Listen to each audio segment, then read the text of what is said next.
Hey loves, welcome to Reiki That Sugar Honey Iced Tea. I'm still going to work on the name of that, but hey, I want to be able to provide you with a collection of ways that you can use your energy in order to bring things into fruition or to even heal things from the past, as well as align yourself with the requests that you have for the future. So for today's session, we are going to be focusing on how to send Reiki into our prayers, right? First thing we want to talk about are the tools that you can use. All right.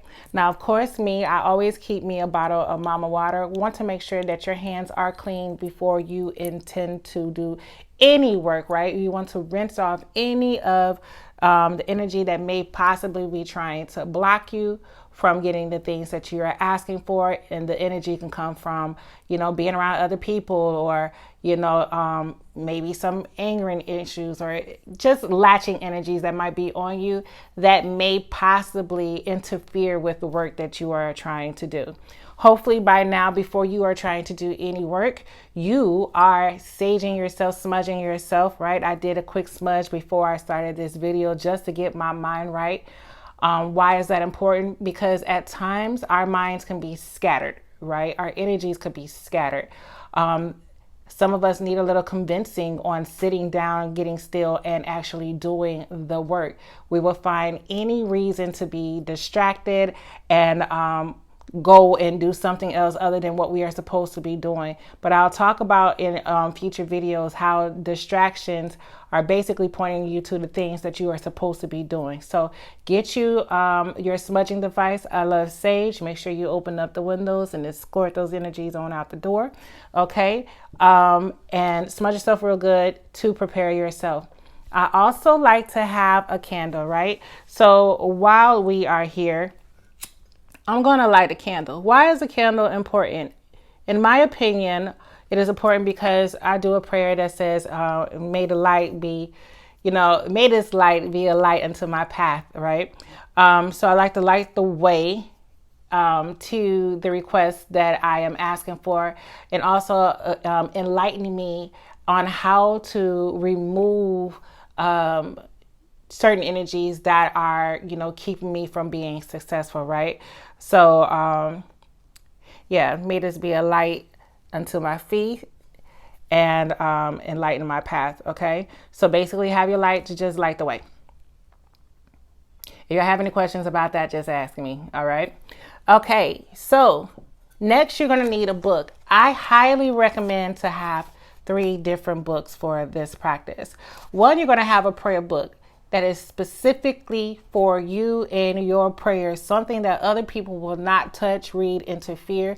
You can start off by, making a little mandate or oath at the beginning of it. You see that mine's kind of have a seal on it, to let it be known that it is mine. This is mine, right? This is consecrated to me, but these are my prayers. These are my thoughts and things that I'm asking for. So always have a book dedicated to your prayers, okay? I also would encourage you to have a dream book, right? And dream book is something that you will keep by your bed every night, right? Whenever you wake up, whatever you have dreamed about, write it down. I have talked about in 13 Ways in 13 Days how a spirit speaks to you. At times, messages come to you through your dreams. And then you also get to see what is actually playing in your subconscious. So get a dream book and write your dreams down every day. The third book I'm going to tell you to get is like a random notebook that you can keep in your bag, your purse, something that you keep on your person at all times. Why? Because when you're asking for things, right, we know that we are connected to the all. The energy is within all of us, and the all works in order to get what we are asking for done, okay? You never know who you're going to meet throughout the day. You never know what kind of conversations that you're going to have that may be that key that you needed to move forward on whatever you're asking for, okay? So always keep a book.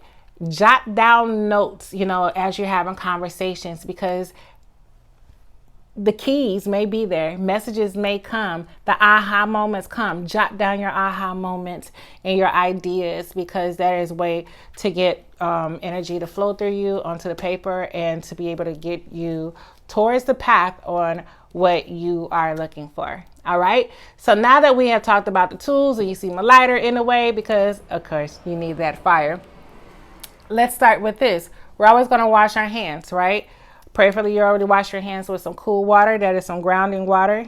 Mama water is definitely for purification, protection, and prosperity as well. I do have those for sale. But yes, get you some blue water. It has this beautiful sulfuric scent to it. If you know anything about sulfur, it is definitely good for, cleansing, clearing, especially this spring. So it reminds me of sulfur springs. All right. So you cleaned your hands after you have smudged yourself, right? Let the word be a light unto my feet and a light unto my path, right? And you're going to write down your prayers now. So for an example, I'm not going to use my book or open up my book because I don't need y'all in my business, right? But what I will do is grab a pen. When you are doing your prayers, you're going to be as specific as possible, right? Specific as possible. This may require some work. Prayer without work is, yes, you got it, dead, right? So let's say we are looking to be able to get a house, right? And in order to get a house, you would need to have a price for the house. And if you're going to go the route of going through the real estate, they're going to ask you about your debts. So prayerfully, you already have the number of that you need in order to be debt free, and also the number that it is going to cost in order to get this home, right? So let's round this number out to about $500,000, right? So $500,000. Now, I don't know your specific prayers and how you pray, but you always want to acknowledge your higher being, okay? Whoever that is, maybe be a god, goddess, the Orishas, your ancestral team, whoever. Give thanks and acknowledge them, right? Because this is your support team that's going to help you get this done, right? Even if it's just Reiki, use your symbols. But whatever you believe in, whomever you believe in, call upon your team to help, manifest this thing. Hashtag bars, okay? So it's $500,000, right?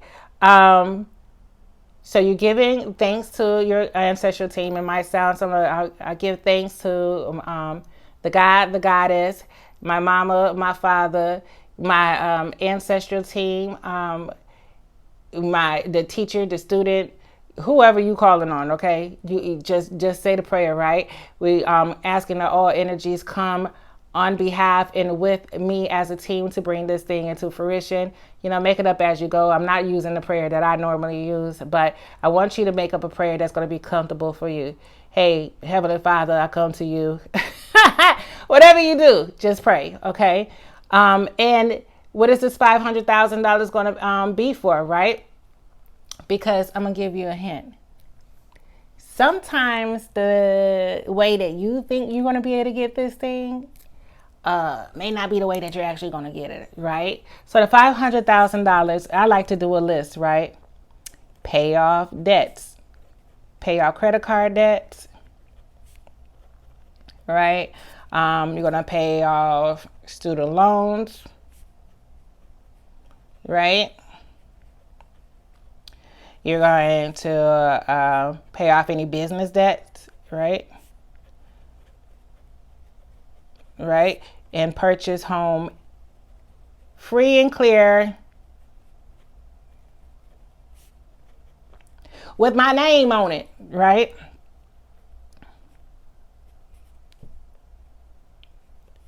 Technically, this is how you're formulating the prayer for those who don't know, that aren't really wordsmith and get a little antsy when it comes down to prayer, right? Because specifically what I want is to be able to be debt free and to have a home. What kind of home do you want, right? 5-bedroom, 3-bath home with pool and back, right? Go all out, right? It should scare you. It should be one of those, really? But hey, never doubt your team, okay? Put it there. Now that you have like an idea of the things that you want, you have a money figure. I'll be grateful if I got the 500,000. And then you also have the list of things that you actually want to accomplish with this $500,000. What are you going to do with it, right? You see it sitting in the bank, or you're going to invest it. Boom. Now that we got that out of the way, formulate your prayer, right?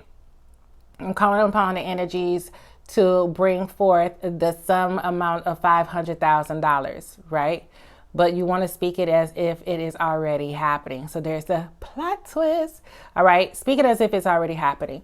So I'm grateful for the $500,000 that is sitting in my bank account, right? I'm grateful for all debts paid, all my credit cards paid, all my student loans paid, all my business debts paid, right? I'm thankful for the 5-bedroom, 3-bathroom home with the pool in the back and a barbecue grill to entertain company, right? I am grateful for the love of my life helping me in the kitchen that is large enough for me to be able to sit on the island while he is, yeah, you know what I mean? Be as specific. I want you to feel all of these things as if this is happening, right? And then once you wrote all of that out, you're going to write all of that out into your prayer book. Then you're going to throw some ashe on it, right? Some energy on it. Now, you do not have to have an attunement to start using your energy. Okay. I know a lot of people are going to be like, what? Wait, nah. Because as I teach you in Ashe Reiki, everybody has energy. You emit energy, right? Your attunements help you attune to a master teacher's level of energy emission. All right. So say, for instance, let's do it in terms that you may understand, right? It's definitely different numbers that I'm going to spit out. But if you emit like 300 megahertz of energy, right, and you get attuned to level 1, your energy is going to increase, the output is going to increase. So think of it that way. So the more you are attuned, or the higher you are attuned, the more emission or the more energy output you are going to give. Okay. It makes a little sense. I get a little too scientific-y at times, but I do break it down easy in the course. But boom. So what you're going to do, if you're not attuned, you're basically going to close your eyes, right? And you're going to ask the universe to be able to flow through you and fix and align anything that is out of alignment with what you are asking for, right? And let all things be for the good of you. So give thanks for the power of the universal life force that flows through me and the ability to request what I am asking for. I am asking that I am in alignment for what I am asking for, alignment to the things that I am asking for. And if I am out of alignment, bring me into alignment to be able to receive the things that I am asking for. Ashe, right? You're going to do that for a few days. That's going to be your work. Keep putting energy into this prayer that you are asking for. You choose the day. It could be 5 days. It could be 7 days. It could be 9 days. Whatever days feel good to you. But you want to come back and continue to put energy, strengthen the energy behind it. For those who are Reiki practitioners, right? What you're going to do is infuse the symbols. You can write the symbols within your hands. Charge your hands up with the symbols of Reiki, the Reiki symbols, and you're going to do the same thing. You already know the prayer, you already know the routine to do, and then you're going to sit with it. And for both of you guys, you sit with it as long as you feel the need to sit with it. The moment you feel like, okay, it's done, or I can get up, then you can get up. I'm very intuitive with my work, and I would challenge you to be intuitive as well, right? I wanted to keep this under 15 minutes, and boom, we got about 30 seconds, right? Did this add value to your day, right? Any questions that you may have, don't just learn about it, act on it, okay? Don't forget to Reiki that. All right, I'll just play it. But you guys have a great day on purpose. Until next time, this is Aaminah Sai. Cheers to your healing, and live for a living. Bye.